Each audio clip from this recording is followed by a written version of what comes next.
como de costume, estamos hoje no Highcast, às quartas-feiras, com um grande convidado importado.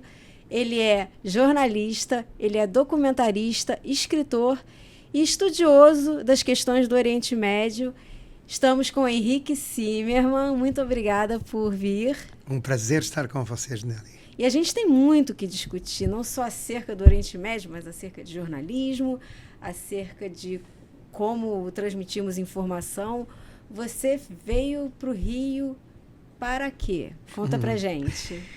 Eu vim para o Brasil, incluído o Rio, em primeiro lugar porque acho que estamos a viver um momento histórico muito, muito complicado, no qual se escreve um pouco o futuro, tanto em Israel, como na relação entre Israel e os países árabes, mas também entre Israel e a diáspora.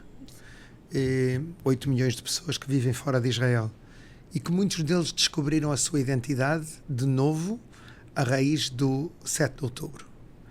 E para mim é muito, muito importante poder trabalhar nestas três frentes.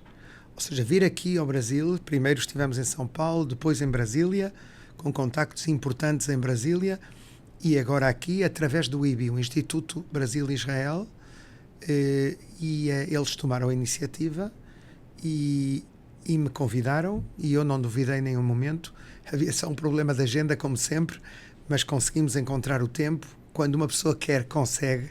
É uma questão de prioridades, e estou muito feliz de ter feito isto, porque é um contacto, Nelly, que é único. Ou seja, eu noto realmente que é como trazer água ao deserto, de alguma forma. É como se a comunidade se sentisse abraçada, ouvida, porque esse diálogo é muito importante e a gente chegou num ponto muito diferente do que a gente estava. E aí eu gostaria de ressaltar que tudo pode mudar nas questões do Oriente Médio de um dia para o outro.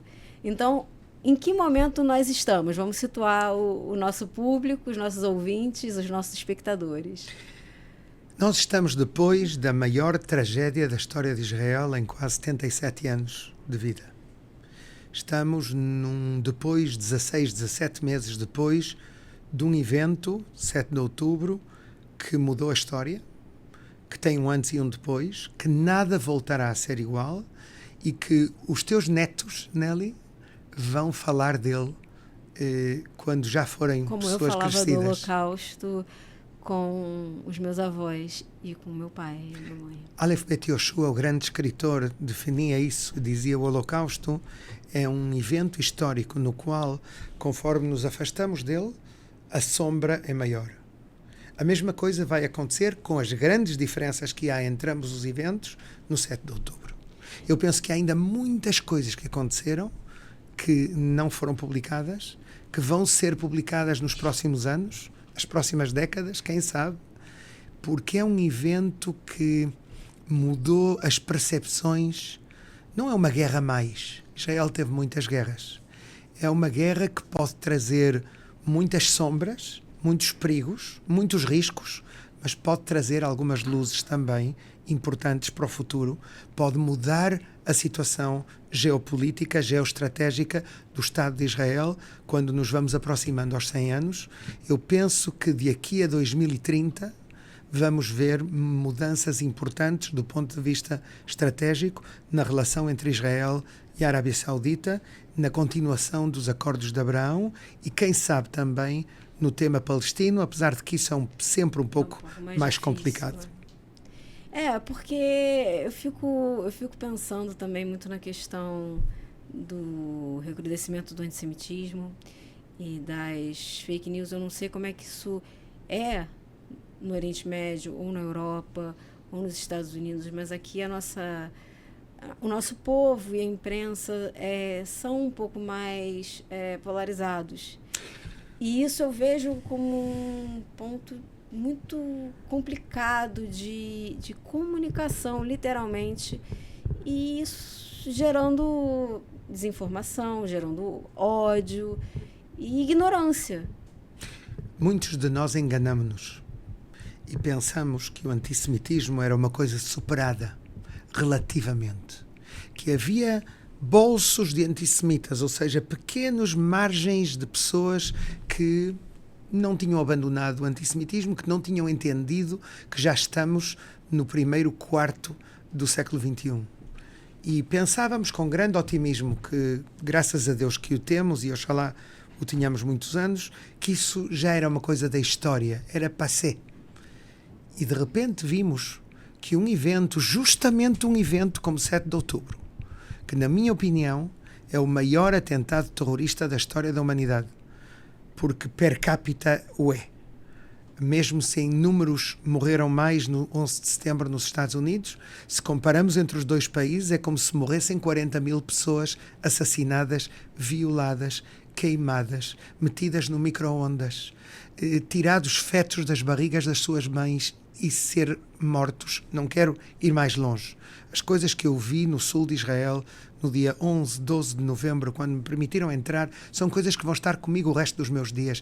Mas o que lá aconteceu, eu acho que em certos momentos eu pensei uma coisa terrível. Eu que perdi 70, 80 pessoas no mesmo dia, na Segunda Guerra Mundial, mortos pelos nazis e os colaboradores ucranianos dos Einsatzkommanden em Lutsk, na Polónia, hoje em dia a Ucrânia. Eu pensei que há coisas que o Hamas fez no sul de Israel no dia 7 de outubro que nem os nazis fizeram. E quando falo com os reféns que voltaram e me contam a situação deles, entendo ainda mais que isso é verdade. Mas, de repente, vemos uma explosão de antissemitismo que levou a um aumento de agressões antissemitas no Brasil ou na França, recorde mundial, 1000%, segundo a Liga Antidifamação dos Estados Unidos, a ADL, e vemos outros países com 500, 600, 700% mais de ataques antissemitas. Houston, we have a problem.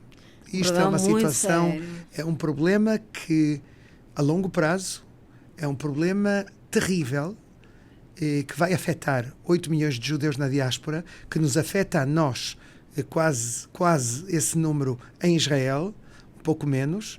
É sério. E é um problema que não tem soluções fáceis. E quais seriam as soluções?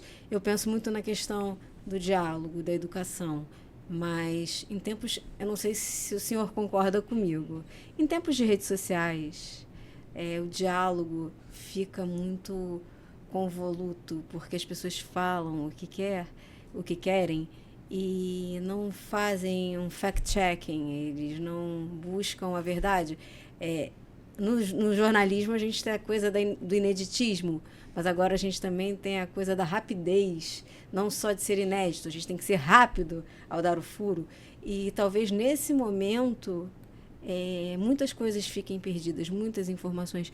Como a gente vai conseguir, através da educação ou de outros dispositivos que, se você puder me apresentar, lutar de fato contra isso, fazer esse embate contra o antissemitismo, o preconceito, a desinformação, que eu acho que são os grandes males que a gente tem enfrentado hoje. Israel fez uma coisa que ninguém fez na história da humanidade, e é uma guerra que dura, ainda não acabou, quase 1 ano e meio, a mais longa da história de Israel, mais do que a Guerra de Independência, com 7 frentes. 7 frentes. Um país de 10 milhões de habitantes luta em 7 frentes. É uma coisa que se diz muito rápido, mas que eu que vivo em Israel e que vi com os meus olhos as pessoas mobilizadas da reserva que têm que abandonar as suas famílias e as suas casas e que têm que abandonar os seus trabalhos e que o fazem durante 300 dias, 400 dias, também se diz rápido, mas é muito tempo estar em Gaza 300 dias ou 350 dias. E tudo isso, Israel ganhou. Ou seja, eu penso que o que Israel fez foi começar no Mar Morto, porque era como estar debaixo da terra, a 300 metros de profundidade, o lugar mais profundo da Terra, e terminar no Monte Hermon sírio, a quase 3.000 metros de altitude, com várias vitórias paralelas que nem o próprio Benjamin Netanyahu pensava que eram possíveis. Eu tenho a certeza que ele não pensou nunca que Israel ia poder destruir, assim, em poucos meses, 80% do poder militar do Hezbollah, por exemplo, no Líbano, que tinha entre 150 e 200 mil mísseis apontados sobre o território israelense. O facto de destruir uma grande parte do seu poder, o facto de conseguir cortar a cabeça, decapitar de alguma maneira os 4.000 homens principais da Hezbollah, do grupo mais perigoso para Israel, o braço mais profundo que tinha o Irã, porque o Irã está por detrás de tudo isto, não nos esqueçamos, ainda vamos falar do Irã. Israel ganhou essas 7 frentes de uma forma que os próprios israelenses ficaram surpreendidos, incluído o governo, incluído o primeiro-ministro. No entanto, perdemos a 8ª frente. E a 8ª frente é a guerra mediática. Nesse caso, nós estamos a viver neste momento a primeira guerra do mundo, que se chama Guerra TikTok. É a guerra do TikTok. Aqui no Brasil, ou nas universidades norte-americanas, ou nas britânicas, ou nas francesas, ou nas belgas, se nós vamos pelas ruas e vemos manifestações nas quais há pessoas que gritam do rio ao mar, Free Palestine, liberdade da Palestina, o que é que eles estão a dizer? Nem eles sabem o que eles estão dizendo. Eles não sabem o que é o rio, eles não sabem de que mar falam, eles não sabem que isso significa a eliminação de um Estado reconhecido pelas Nações Unidas, um Estado legítimo que existe há 76, 77 anos. Eles não têm a mínima ideia o que dizem, eles não sabem que o que eles dizem é que a minha família e eu não têm direito a viver naquela zona. Eles não sabem que estão a apoiar uma organização neofascista que se chama o Movimento de Resistência Islâmica Hamas, que é uma organização que nos quer devolver ao século VII, ao princípio do Islã, à Sharia, às zonas mais obscuras, homófobas, nas quais eu conheço homossexuais em Gaza que estão ainda na prisão há anos e que desapareceram e que ninguém sabe se estão vivos ou estão mortos. E a discriminação contra a mulher e os mísseis lançados por grupos islamistas radicais em Gaza contra igrejas em Gaza nos últimos anos. Não são só os judeus. Não, claro que não. E os cristãos que fugiram. Mas, ao mesmo tempo, ninguém sabe, nesta guerra mediática, não conseguimos transmitir a mensagem que se trata de um grupo que não aceita um Estado palestino. Todo mundo fala da fórmula dos 2 Estados como a fórmula mágica que vai resolver tudo. Provavelmente, não sei, será menos má. Mas eles têm que saber uma coisa, que o Hamas se opõe a isso. O Hamas quer um Estado islâmico em toda a região. É um inimigo. Claro, é um inimigo da civilização, é um inimigo dos direitos humanos, é um inimigo de quem acredita na democracia. O Hamas não quer uma democracia, quer uma teocracia islâmica. O Hamas não quer a Palestina porque seria um Estado laico. O Hamas quer um Estado islâmico em Israel, na Cisjordânia, em Gaza e em Jerusalém Oriental, em toda a região. E se esse Estado islâmico se puder ampliar a todo o Oriente Médio, muito melhor. Essa é a filosofia dos irmãos muçulmanos, que é o movimento ao qual o Hamas percebe. E o mundo não percebeu e nós não soubemos explicar essa 7ª frente, que é da guerra mediática, não soubemos transmitir essas mensagens e o mundo, em muitos lugares do mundo, transforma o Hamas na resistência francesa contra os nazis, como se tratasse realmente... Não é a mesma coisa, até porque o Hamas não é um Estado, o Hamas não é um país. Mas muito mais pelo que o Hamas significa, pela ideologia que eles defendem. Eu entrevistei 6 dos 7 fundadores do Hamas, dezenas de vezes. Entre eles o Ismail Haniyeh, que foi morto no Irã por Israel, ou o fundador Ahmed Yassin. Estive na casa dele 14 vezes. Como foi? Horas e horas. Tremendo. Porque não te vou esconder que houve momentos nos quais eu tinha vontade de o estrangular. Mas eu vinha como um jornalista, então tinha que o ouvir. E a minha filosofia era a filosofia de um profissional que vem conhecer qual é a percepção profunda dessa gente que crê num mundo tão diferente aos valores que eu acredito neles. Nelly, não te enganes nisso. E a outra coisa que não conseguimos explicar.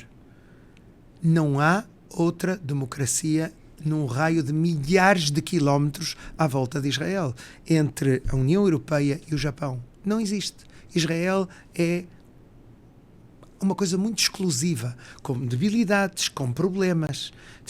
Ainda não decidimos bem o que queremos ser quando formos grandes. Não temos regras do jogo definidas. Falta-nos uma Constituição, na minha opinião. Há quem diga que não. Eu acredito que nos falta uma Constituição, que temos que começar a escrevê-la agora, mesmo se demorar 10 anos em escrevê-la. Temos que ter um denominador comum escrito de todas as tribos de Israel, que é assim que o presidente Rivlin definiu no passado, que temos 4 tribos em Israel: a tribo laica, a tribo nacional religiosa, a tribo ultra-ortodoxa e a tribo árabe palestina de nacionalidade israelense. Então, a essas 4 é preciso agregar a diáspora, 5 tribos, é preciso definir as regras do jogo. E isso não se fez. E então há uma instabilidade enorme. Há quem tenha pressões para reduzir o poder do Tribunal Supremo. Há quem se oponha a isso porque vê nisso um golpe de Estado. E nesse momento político atual, porque a gente teve uma reviravolta com o rompimento do cessar-fogo, e a gente estava tendo uma certa estabilidade, pode-se dizer assim, estabilidade entre aspas, não há estabilidade em guerra, ainda mais após um ataque bárbaro como foi feito. Mas você acha que o país consegue continuar pensando nessas questões em paralelo à guerra? E ele precisa fazer isso? Ou primeiro precisa se resolver o que se passa em Gaza para prosseguir para esse caminho que você acredita que está faltando? Há dois objetivos nesta guerra. Um é acabar com o Hamas, que não possa haver Hamas do outro lado da fronteira, outro 7 de outubro em perigo, e a outra é libertar os reféns. Hoje em dia, libertar 59 reféns, dos quais provavelmente deve haver 20 vivos, 22 vivos, quem sabe, exatamente. A prioridade número 1, na minha opinião, é libertar esses reféns. E Israel chegou à conclusão, nos últimos dias, de que o que fazia o Hamas era perder o tempo nas negociações. Porquê? Porque eles precisam de tempo para se reorganizar militarmente, para conseguir mais mísseis, para conseguir mais armas, para substituir os 18 mil homens do Hamas que Israel matou durante a guerra. E começaram a mobilizar, a recrutar jovens nos campos de refugiados, dão-lhes $200, que é uma fortuna em Gaza a cada um, e sabes como eles conseguem o dinheiro? Isso também não se diz aqui no Brasil, provavelmente. O dinheiro vem de que eles sequestram a ajuda humanitária, que entrou de forma massiva desde o princípio do cessar-fogo. Estamos a falar de milhares de toneladas de ajuda humanitária. Eles pegam nessa ajuda e vendem-na de novo no mercado negro. E com isso eles ganham centenas de milhões de dólares ao ano. E o povo fica esquecido. O povo tem que pagar para receber essa ajuda humanitária, que entra objetivamente para chegar ao povo. Para chegar à opinião pública. O povo consegue sequer pagar por isso, porque eles terrível. Vivem uma situação também... É terrível. O Hamas, o povo para o Hamas é irrelevante, não é importante. Senão eles não teriam feito o 7 de outubro. O objetivo do 7 de outubro era acabar com a possibilidade de acordo entre Israel e a Arábia Saudita, que estava quase aí, e a continuação dos acordos de Abrão. Mas havia um objetivo subliminal, secreto, por detrás de tudo isto, que era obrigar Israel a enviar tropas que invadissem de forma terrestre Gaza. Esse era o objetivo do Hamas. Porquê? Para fazer que Israel caísse no pântano, de alguma maneira, do Hamas, matasse civis, porque não há outra alternativa, porque eles se escondem dentro dos civis, e se fosse condenado pela comunidade internacional, transformando-se num Estado leproso. Como vem sido feito, né? Eles conseguiram o seu objetivo. E vou-te dizer uma coisa mais. Na minha opinião, eu conheço bem o Benjamin Netanyahu e tenho muitas críticas em relação a ele, a coisas que ele fez no passado. Mas há uma coisa que eu não lhe posso criticar e é que ele sempre evitou as guerras. Ele não quer, contrariamente à imagem e à demonização internacional que se lhe faz, ele não quer guerras. Ele, repara que em 16 anos que ele é primeiro-ministro, ele nunca iniciou uma guerra. O predecessor dele, que era um homem mais moderado do que ele, Ehud Olmert, fez uma guerra no Líbano no ano 2006. Ele não, Netanyahu. Mas aqui não teve outra alternativa. A guerra chamou, não foi ele que chamou a guerra? Depois de 1.200 mortos e 251 sequestrados, num só dia, em poucas horas, depois de que o primeiro soldado chega ao kibbutz Nir Oz, 40 minutos depois de que o último tipo do Hamas se foi embora, não tinha outra alternativa. E foi por isso que centenas de milhares de israelenses tiveram que abandonar as suas vidas, soldados no serviço regular ou reservistas, e ir para Gaza lutar, e muitos deles pagaram com as suas vidas, demasiados. Mas esse era o objetivo original do Hamas, que o conseguiu. Talvez eles ficaram surpreendidos com duas coisas. O quê? Com a facilidade com que conseguiram matar 1.200 pessoas em Israel. Isso, eu acho que isso todos ficamos. Eles não esperavam uma coisa assim, pelo menos não os tipos que entraram. Talvez o Yahya Sinwar, sim, o líder deles, que é um personagem nefasto, é uma coisa que realmente, ao bordo do antissemitismo total, apocalíptico, messiânico, um homem que estava convencido que ia ocupar Israel, que ia dividir Israel em cantões. Esse era o plano original de Yahya Sinwar, de ter um governador em cada cantão dentro de Israel, e não só, ele pensava que ia criar um Estado Islâmico que ia ser aceito pelas Nações Unidas. Ele já tinha documentos escritos para as Nações Unidas. E feito dessa forma? Sim, eles já tinham repartido, segundo um testemunho de um dos homens que tinha que ser o governador de Ramle Lud, que entendeu a loucura coletiva do Hamas e fugiu meses antes de 7 de outubro para o Egito. Ele contou tudo isso, mostrou documentos. Eu recomendo que o vejas. No Haaretz saiu publicado. Shlomi Eldar, ele esteve com ele, publicou todos os documentos. Não contamos suficientemente tudo isto ao mundo, mas realmente o Hamas, o seu objetivo era meter o exército de Israel em Gaza, e conseguiu. A pergunta agora é: como é que se consegue evitar que o Hamas continue tendo armas e que dentro de 2, 3, 5, 7 anos volte a repetir a mesma coisa? E é aí que o Irã entra, dentre outros parceiros? O Irã nunca deixou de ser um parceiro. Mais do que um parceiro, é um mentor. Mas eles são parceiros com medo. Eles têm medo porque eles 250 anos não combateram de forma direta. Os persas só combateram contra o Iraque porque não tiveram outra alternativa. Mas à parte disso, durante 8 anos, nos anos 80, mas eles nunca combateram em 250 anos. Eles dedicaram-se a fazer que os seus aliados, os seus proxies, combatessem em seu nome. E eles criaram à volta de Israel um homem que eu recomendo que leiam sobre ele, que se chamava Qasem Soleimani, que os Estados Unidos matou em Bagdade, num ataque contra ele. Qasem Soleimani, um general das forças Al-Quds, criou à volta de Israel uma força militar de 250 mil homens pagos. O Hezbollah, as milícias pró-iranianas da Síria, as milícias pró-iranianas do Iraque, os Houthis, células dentro da Cisjordânia, os Houthis no Iémen e o Hamas e a Jihad Islâmica em Gaza. E o objetivo era asfixiar Israel. E para isso eles gastaram dezenas de bilhões de dólares. Mas não lhes saiu bem, porque depois de 7 de outubro a resposta de Israel foi de tal forma potente que destruiu, que incendiou uma parte disso, e não só. Atacou o Irã e deixou o Irã sem defesas aéreas contra a força aérea israelense. Isso pode mudar dentro de 1 ano ou 2 com a ajuda russa, com a ajuda chinesa, mas neste momento o Irã está nu. Foi despido por Israel perante a força israelense, e tudo isso tem também um efeito sobre o que vamos ver proximamente.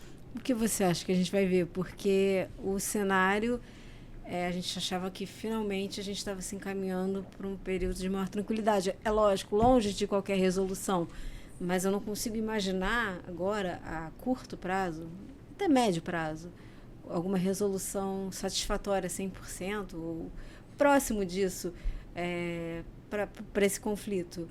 E agora tivemos um retrocesso. Então, como você enxerga quais vão ser mesmo os próximos passos? Eu não sei se foi um retrocesso. Eu acho que muitas vezes nada é o que parece. Por vezes, se tu queres progressar, precisas de dar um passo atrás de forma tática, não estratégica. É uma situação momentânea. Eu não vejo uma guerra da dimensão da que vimos em Gaza durante os primeiros meses da guerra que se vai repetir agora. Agora o que Israel, na minha opinião, mas não sei, isto tudo aconteceu quando eu já estou aqui e é mais difícil poder saber, mas a minha intuição diz-me que o objetivo de Israel neste momento é dizer ao Hamas: cuidado, não brinquem connosco. Vocês não só não terão parte no futuro político de Gaza, como o mundo árabe pediu. O mundo árabe está de acordo nisso. A Liga Árabe aprovou que o Hamas não é parte do futuro a partir do dia depois da guerra em Gaza. 22 países votaram contra o Hamas, deixou-os em estado de choque. Isso é uma coisa que eles não pensavam que ia acontecer. Até o Qatar votou a favor dessa resolução. Mas o Hamas não quer ser desarmado. Israel entende que sem que o Hamas seja desarmado, sem que provavelmente os seus líderes principais sejam exilados de Gaza, como aconteceu com a OLP em 1982 no Líbano, tudo pode voltar a repetir-se. E nós não queremos que tudo se volte a repetir. Por isso, o que é importante é que o Hamas aceite ser desarmado e substituído em Gaza pela autoridade palestina, como era até o golpe de Estado que eles fizeram em 2007. Vai acontecer ou não? Eu penso que o Hamas, neste momento, tudo o que faz, tem um objetivo. Até mesmo na política deles em relação aos reféns. O objetivo deles é jogar as cartas deles de forma a que a guerra acabe e eles ainda estejam em pé do ponto de vista militar. Eles já renunciaram a ser o governo do futuro em Gaza e passaram isso a outros palestinos, referindo-se, sem dizê-lo oficialmente, à autoridade palestina. Mas eles querem ser o Hezbollah de Gaza. Querem ser a força militar que controla Gaza. E isso nem o presidente palestino está disposto, nem Israel e os Estados Unidos estão dispostos, e nem o mundo árabe está disposto. Então aí vemos o problema do que vemos neste momento e do que está acontecendo com esta operação israelense. Você teve a oportunidade de entrevistar Yitzhak Rabin, Yasser Arafat, e já existia toda essa questão. E até foi uma época em que se acreditava que poderíamos chegar num acordo. Como você enxerga o panorama do Oriente Médio lá para trás, naquela época, e hoje? As disposições, os objetivos, como você enxerga? Dói-me muito reconhecer, muito. É muito doloroso dizê-lo, mas o Hamas conseguiu o seu objetivo nos anos 90. Eles conseguiram enviando centenas de homens, mulheres e crianças bomba, suicidas, que vinham morrer para matar, conseguiram justamente no melhor momento de mais esperança do processo de paz. Quando Israel falava de criar um Estado palestino em 5 anos, como máximo, talvez antes, e o próprio Rabin, o general da paz, um homem que anos antes tinha falado de partir os ossos aos palestinos na primeira intifada, ele fez essa transformação, apoiou o acordo e as pessoas esquecem, mas os atentados do Hamas começaram no melhor momento do processo de paz, do Hamas e da Jihad Islâmica. Não esquecemos o braço, o irmão mais jovem, pró-Irã e pró-Irã também, muito mais do que o Hamas. E eles realmente, eu lembro-me do Rabin, que estava em frente aos lugares com ônibus queimados, com cadáveres carbonizados dentro, e sempre chegava rapidamente o primeiro-ministro. Eu, como jornalista jovem, também chegava rapidamente e ia fazer matérias sobre isso. Era chocante as coisas que eu cheguei a ver, não perdi quase nem um atentado durante mais de uma década, e de repente eu via o Rabin, que eu conhecia bem, acender um cigarro, pálido, e a dizer Lama Achav, porquê agora? Eu acho que ele entendeu porquê nesse momento, porque esse era o objetivo do Hamas, matar o processo que poderia levar à criação de um Estado palestino. Eles consideravam que a Al-Fatah, que negociava com Israel, eram traidores. E por isso eles mataram esse processo. Isso levou depois ao assassínio às mãos de um radical, Yigal Amir, do próprio Rabin, que eu entrevistei 24 horas antes. Sim. E infelizmente descarrilou o trem a partir desse momento, que nos levou à segunda intifada. E agora o Hamas faz exatamente a mesma coisa. Eles entenderam no dia 7 de outubro que no dia 7 de setembro houve uma delegação israelense chefiada pela doutora Nirit Ofir, que está aqui também agora no Rio, que foi à Arábia Saudita com 12 homens de negócios israelenses e com uma identificação total como israelenses, o que deixou toda a gente de boca aberta. E depois me pediram para publicar um artigo em Israel sobre isso. Eu publiquei na sexta-feira, que é o dia de mais leitura antes do Shabbat, no Yediot Ahronot, o maior jornal. Teve um impacto brutal. Esse artigo foi traduzido na Arábia Saudita e em todo o mundo árabe, especialmente no Golfo. A ideia era essa, que eu não tinha entendido. E todos compreenderam, no Irã, em Gaza, que as relações diplomáticas entre Israel e a Arábia Saudita estavam aí mesmo a cair em questão de semanas. E entendemos que nós fomos um pouco uns instrumentos para contar ao mundo árabe e contar ao mundo em geral que isso ia acontecer. E, de facto, quando nós voltamos para Israel, chegaram 2 ministros israelenses a Riad, depois de nós, que vieram para participar em congressos internacionais. Também foi um passo mais, e veio o 7 de outubro. Houve uma certa inocência, de certa forma. Eu acho que houve uma certa... Eu diria que houve um pouco de uma concepção errónea. Ou seja, eu penso que nós ficamos reféns da calma relativa em que vivemos durante anos. Toda a subida do high-tech, da alta tecnologia em Israel, a prosperidade económica, o facto de que nós temos, está por ver, uma renda per capita superior à de todos os países da União Europeia e do Japão. Incrível! O Estado de Israel, ao qual, quando eu cheguei, havia um tipo de pão e um tipo de queijo no supermercado. E os carros tinham 400.000 quilómetros, porque as pessoas não tinham dinheiro para mudar de carro. E ninguém viajava ao estrangeiro. E quando eu ia ao estrangeiro ver os meus pais, pediam para fazer noites de diapositivas e contar como é o estrangeiro. Isso era Israel nos anos 70, 80. Era uma Albânia. Era quase um país semi-comunista do ponto de vista do seu nível de vida. E de repente Israel tem uma renda per capita superior à do Japão? É incrível. Enganamos-nos, pensamos que estávamos em Palo Alto e não entendemos que estávamos no Oriente Médio. Como professor universitário, como você transmite, porque você tem muito conhecimento, você tem muita vivência, e uma vivência que talvez muitas pessoas hoje já não têm mais oportunidade de ter. Como você faz para transmitir isso para as... Muito fácil. Falar com o coração. Repara, conhecimentos é uma coisa que há muita gente que tem. Mais, menos, mas há muita gente que tem. Há muita gente séria, sobretudo em Israel. Eu vejo isso, há gente extraordinária. Os meus colegas da universidade, de verdade, gente de muito nível. Mas é verdade que a minha vantagem, o que eu trago sobre a mesa, é que muitas destas coisas que eu falo delas, eu vivi-as em primeira pessoa.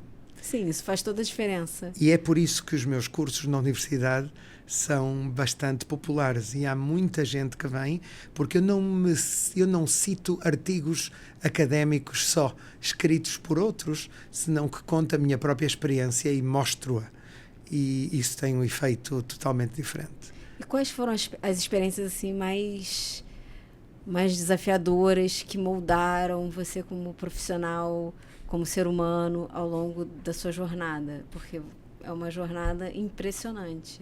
A gente pega a sua biografia e a sua jornada é absolutamente impressionante. Eu não gosto de ler isso porque tenho a impressão que quando me falam disso que já me estão a enterrar e a resumir o que eu fiz. Não.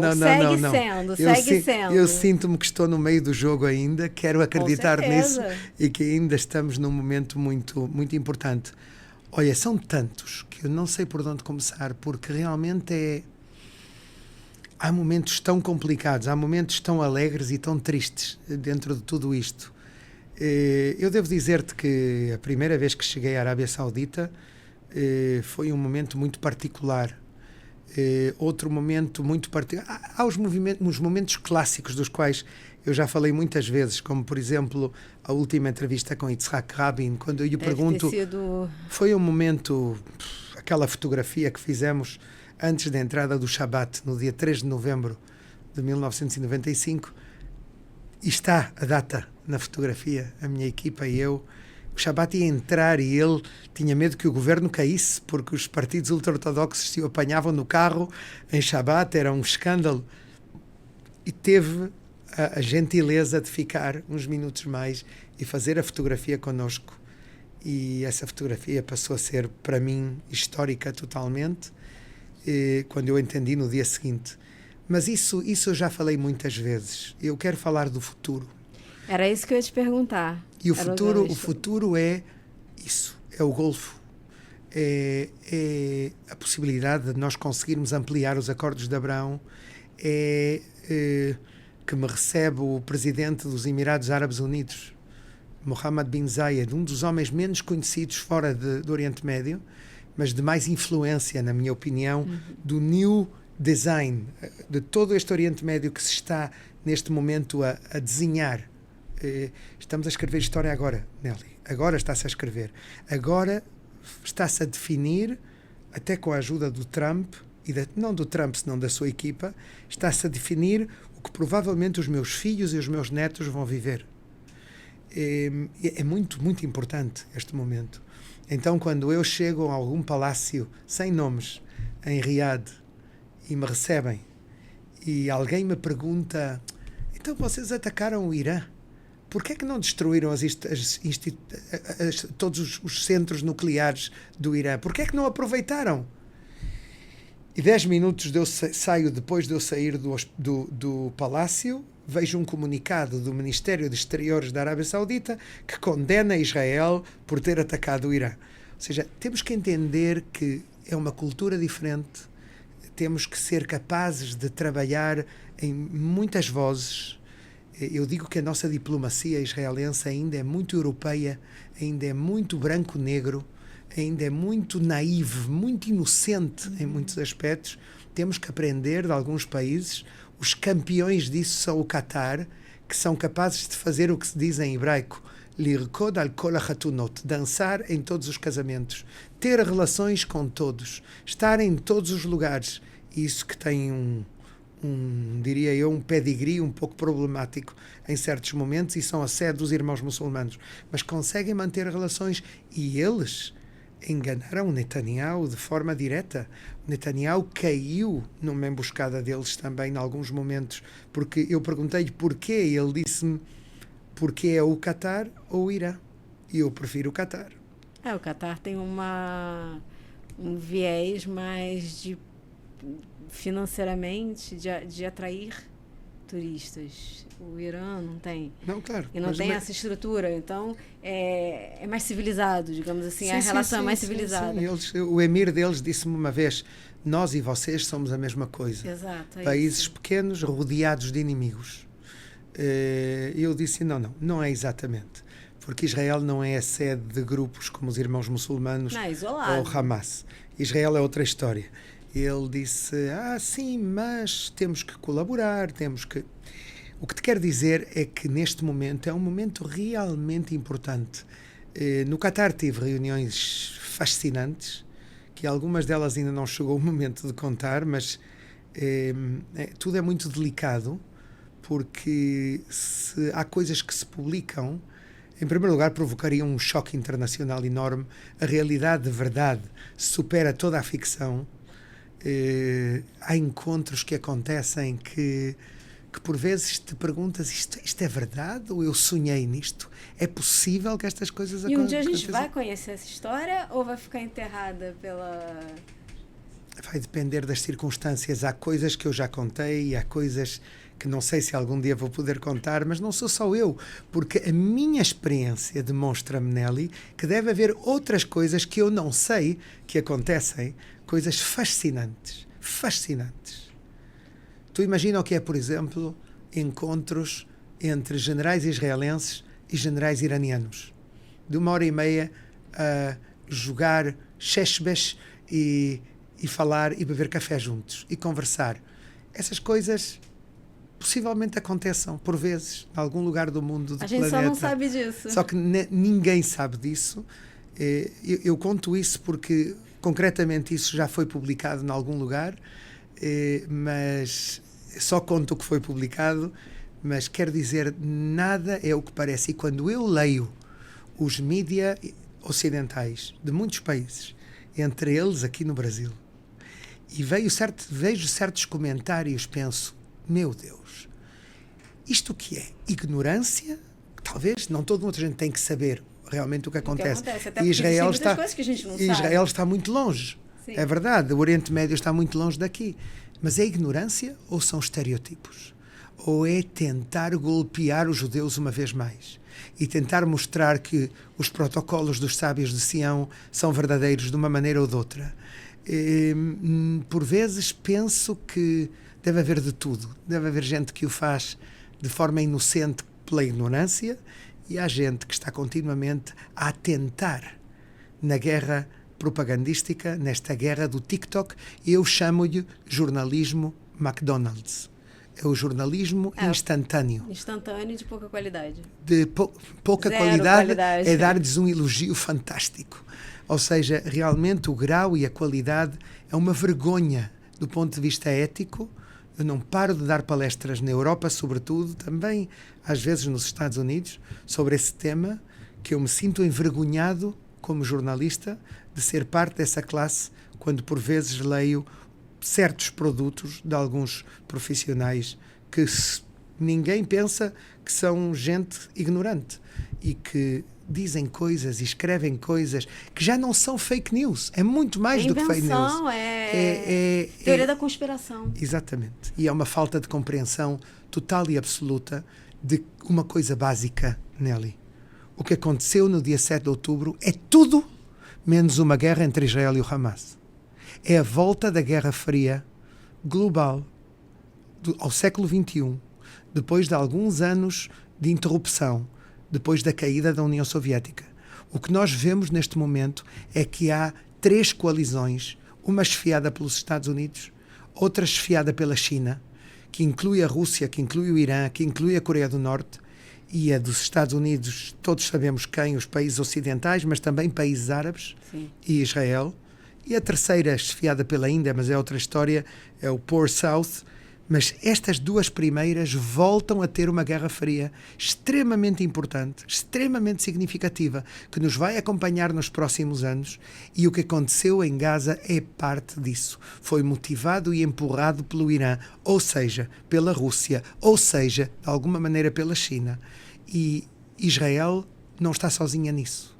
É por isso que nós vimos uma coalizão com os países árabes, pilotos da Jordânia que combatiam contra os mísseis balísticos e os drones lançados pelo Irã sobre Israel. Porquê? Por amor ao Netanyahu? Não, por interesse, porque há uma coalizão nova que se está a criar no Oriente Médio, que se chama que já tem um nome, poucos o conhecem, e é a Aliança de Abraão, que é o Middle East Air Defense, que é uma força que foi criada há uns anos secretamente pelos Estados Unidos, que inclui países árabes e Israel, e que tem um inimigo comum que se chama Irã. Eu não sabia disso, é uma coisa que também não chega, mas isso é mais secreto ou tá... Era secreto até ao dia em que, no 1º de outubro do ano passado, vemos em Doha, na base militar norte-americana, oficiais de todos estes países, Sauditas, Emirados, Bahrein, Oman, Kuwait, Marrocos, Egito, Jordânia, todos juntos à volta dos Estados Unidos e de Israel para defender Israel do ataque do Irã. Mas isso é uma coisa mais na encolha. Pelo menos ideologicamente, na encolha. Imagina a importância que isso tem para o futuro. Sim. Eu penso que essa é a base do que vai acontecer no futuro com a ampliação dos acordos de Abraão, quando chegar o momento. A minha pergunta é se isso vai acontecer com este governo ou se temos que esperar as próximas eleições, que provavelmente serão na segunda metade de 2026, em Israel, para que haja um novo governo, talvez um governo de unidade nacional menos extremista que o atual governo, que tome posições em tudo isto. E o Brasil em tudo isso? Você disse que se assustou com a forma que Israel é retratada pela mídia brasileira.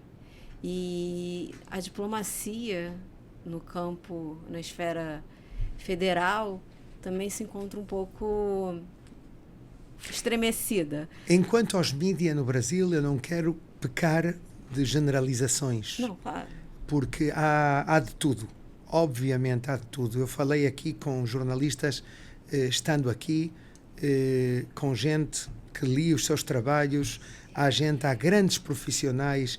Eu estive com um grupo de jornalistas que foram levados pelo IBE a Israel há um par de meses, um mês e pico, e encontrei-me com eles em Israel. As perguntas que eles me fizeram eram de um nível extraordinário, ou seja, não quero generalizar, mas até porque eles foram até lá e houve um processo todo de ver para crer, eu acho. Eu digo que a coisa melhor que há para mudar de opinião é ir a Israel e poder ver com os seus próprios olhos. Enquanto ao tema político, eu penso que há aqui um eclipse, eu penso que há aqui um erro muito grande, porque o Brasil não é a Bolívia ou o Equador. O Brasil é uma potência.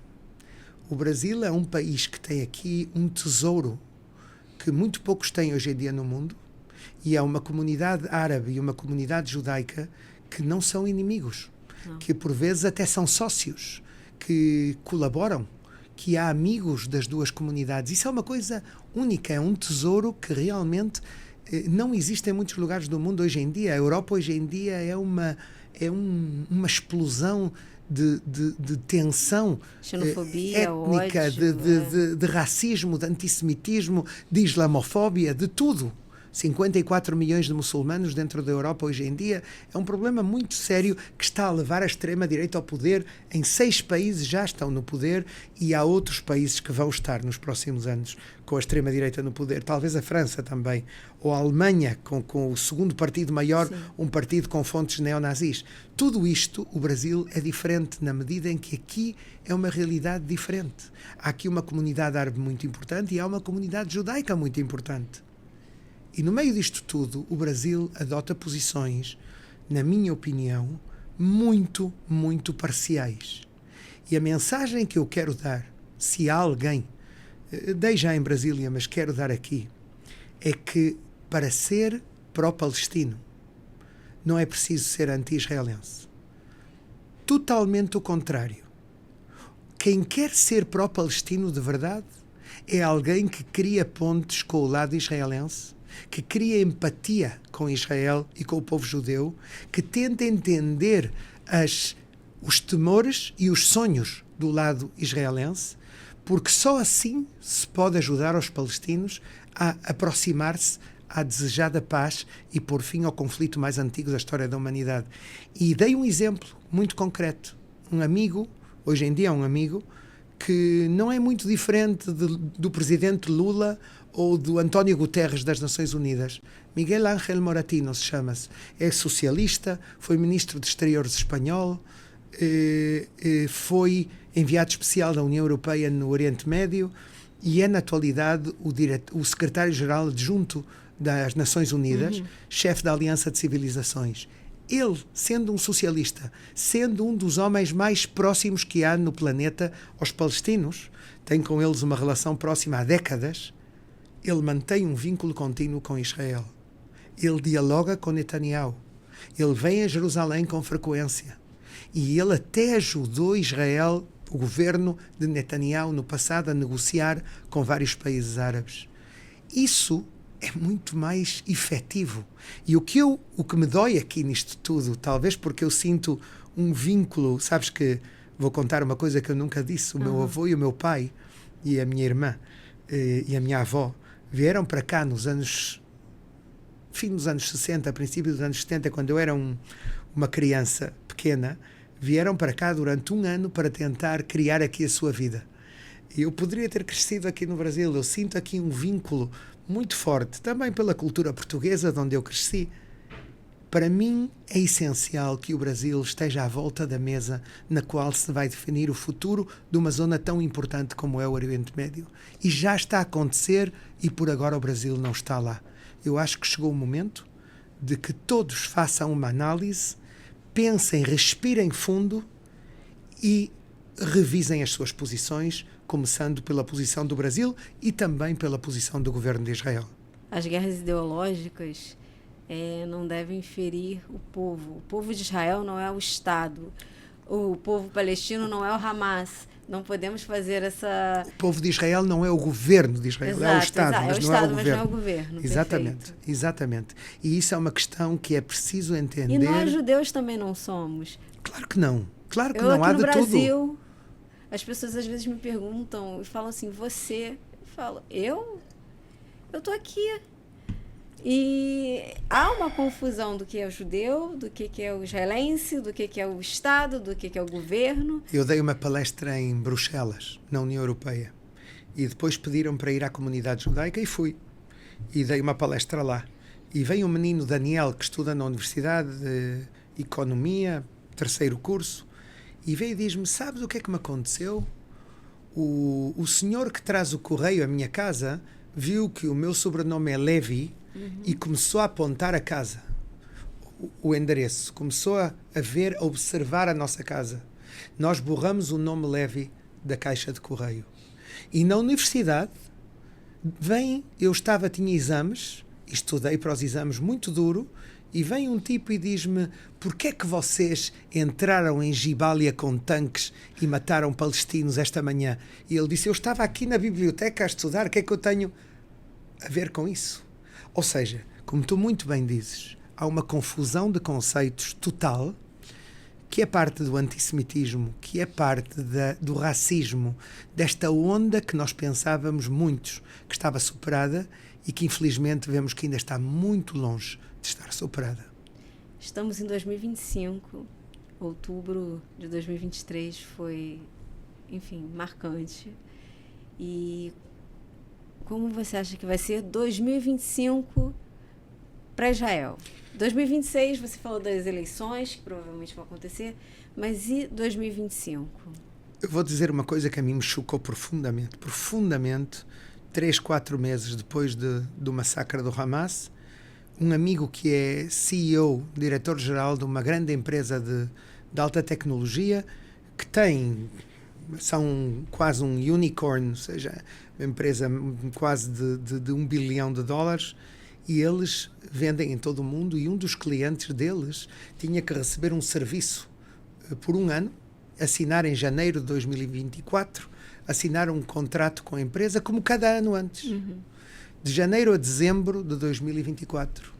E ele tinha que avançar um dinheiro determinado para receber esse serviço, como tinha feito, aliás, durante 3 ou 4 anos antes. E esse CEO, que tem 5.000 trabalhadores na empresa dele, diz ao meu amigo Adar, diz-lhe, mas vocês têm a certeza que Israel ainda vai existir em dezembro de 2024?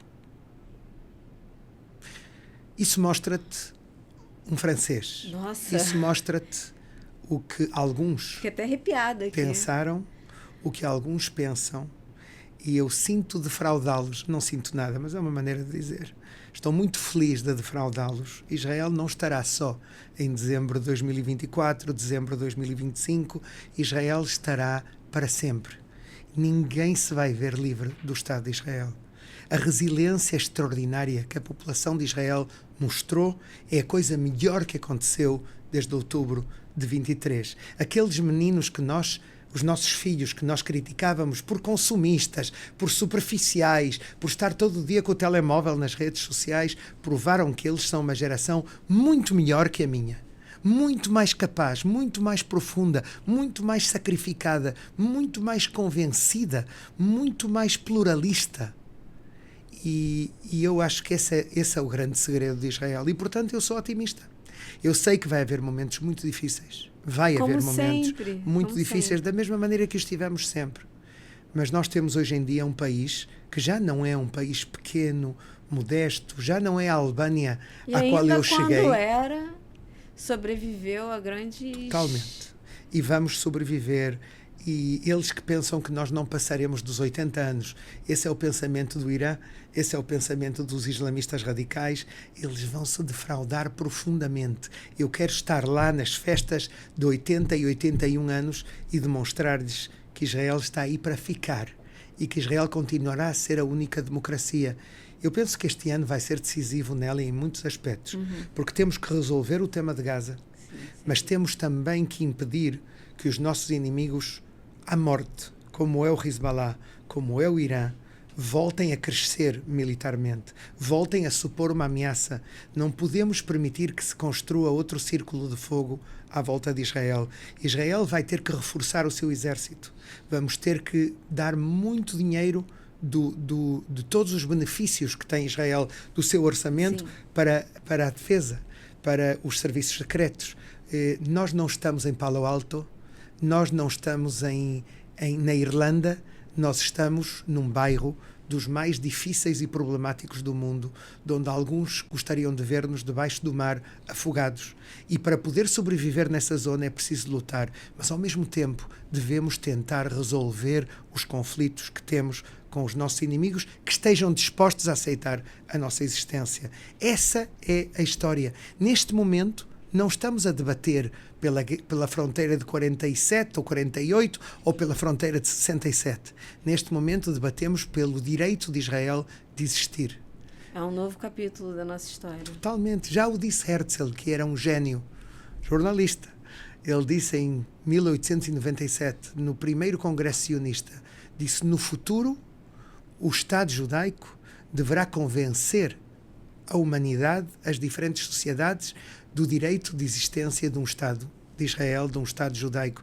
E, olha, passaram, quase 130 anos e ainda estamos lá. Ou seja, que me parece que isso vai demorar. Eu disse a um dos meus filhos, quando entrou no exército, eu disse-lhe: olha, tenho uma má notícia e uma boa notícia. A má notícia é que os teus netos terão que ir ao exército, terão que lutar se nós queremos sobreviver nesta região do mundo.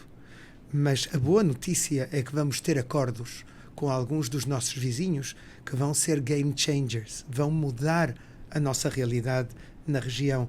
Isso é o que nós devemos fazer se queremos sobreviver nesta região.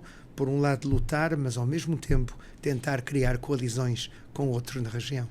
E 2025, para a gente ir encerrando o nosso papo, que está chegando ao fim o nosso tempo, e 2025 para você? Quais são os projetos, os planos? Eu quero continuar tudo o que estou fazendo. Encontro-me no princípio da guerra, quando os primeiros 6 meses da guerra, eu estava quase dia sim, dia não, na televisão em Israel. Falava para a opinião pública, passei a ter uma voz que tinha uma certa autoridade em alguns temas que eu domino melhor. Mas depois entendi uma coisa, que em Israel há muita gente que o faz, que o pode fazer, mas que fora de Israel, infelizmente, é um deserto. Há muito pouca gente que se apresenta perante as câmaras mundiais e que se confronta e que explica o que nós fazemos e o que devemos fazer e quais são os dilemas e os porquês de algumas coisas que acontecem. Abre o Zoom e mostra os cantos negros. Isso é o que nós fazemos no Notícias da Guerra do IBE. O diálogo, abre-se o diálogo para o contraditório. E é contar coisas que ninguém conta e que são vitais para entender todo o panorama. E isso é o que nós fazemos neste programa e por isso é que ele tem tanto êxito. Eu acho que é justamente porque nós damos informação que ninguém dá e analisamos-la. E eu hoje em dia faço isso em português, em espanhol, em francês, em inglês, nas 4 línguas em que eu trabalho estrangeiras. Eu acho que é vital, é importante. Eu espero fazer isso mais e espero dedicar-me a um tema. Há 2 temas que para mim são essenciais e são diferentes. E em qualquer um deles, se eu puder contribuir, eu vou estar muito feliz. Um é a continuação dos Acordos de Abrão, que eu acho que vão ser uma coisa essencial para o futuro, e a normalização entre Israel e a Arábia Saudita. E o outro é a relação entre Israel e os 8 milhões de judeus da diáspora, que eu acho que há muito pouca gente que realmente pensa no futuro nessa questão, e se eu tenho possibilidade de contribuir a isso de alguma maneira, vou fazer com toda a força e com toda a energia. Mas depois do 7 de outubro, aí tem que se dizer, muitas pessoas judias da diáspora se sentiram tão sensibilizadas que foram para Israel. Pessoas que nunca tinham ido foram para Israel, pessoas que já moraram voltaram para ajudar nos esforços de guerra. Então, de certa maneira, a tragédia acabou aproximando, talvez não como se deveria. Mas... É incrível isso. É uma das coisas mais emotivas que aconteceram. É triste que esse seja o contexto. Que precise de uma tragédia para aproximar. Eu conheço pessoas que eram totalmente assimiladas, que os seus filhos não sabiam quase que eram judeus, sabiam que tinham um vínculo, mas não sabiam realmente, e às vezes eram realmente famílias com um passado judaico extraordinário. Sim. E que o 7 de outubro os devolveu totalmente do ponto de vista da sua identidade. E hoje em dia são ativistas até nas redes sociais para defender, para mostrar coisas que os mídias dos seus países não fazem. Eu acho que isso é extraordinário, mas é preciso reforçar tudo isso. E devo dizer outra coisa. Em Israel, muita gente que olhava para a diáspora como os tios ricos que nos trazem dinheiro, hoje em dia olham para a diáspora como os parentes vitais que são parte da equação do futuro para o povo judeu. Muito obrigada. Eu achei essa conversa muito enriquecedora. É importante a gente abrir o diálogo com todas as frentes, com todo mundo que queira a paz, que queira apoiar Israel. E também, não só Israel, mas eu falo das pessoas de Israel que passaram por um momento de perda tão forte, e é um privilégio poder, de fato, conversar com alguém com propriedade, e aprendi muito hoje, então preciso te agradecer. Muito obrigado por me ter convidado e convido a todos os que nos ouvem, que venham a Israel em algum momento. Há ainda demasiada gente que nunca visitou Israel, e há gente que talvez seja o momento de se solidarizar e de ir lá. E só estando lá... Não só judeus. Judeus e não judeus. E só estando lá... Para os judeus eu digo-lhe porque é parte da nossa neshama, da nossa alma comum, da nossa memória coletiva. Para os não judeus eu digo porque Israel, nessa região do mundo, com todos os seus problemas e defeitos, representa os direitos humanos, representa a democracia, representa a liberdade e representa a primeira defesa do Ocidente perante os valores radicais que cada vez são mais fortes em algumas zonas do mundo e que temos que lutar contra eles se queremos um futuro melhor para a humanidade. Então, ir a Israel e apanhar um táxi e falar com o taxista e passear em Israel é um gesto extraordinário, e, a parte de tudo, é um país fascinante que vale a pena visitar e que enriquece qualquer pessoa. Sem dúvida, sem dúvida. Muito obrigada. Um prazer, Nelly. Muito obrigada por todo mundo que assistiu a gente.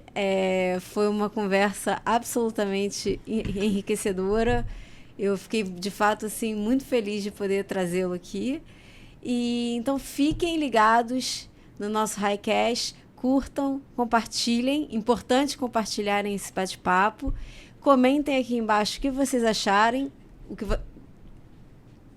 Comentem aqui embaixo o que vocês acharam e não esqueçam de ativar o sininho. E até a próxima!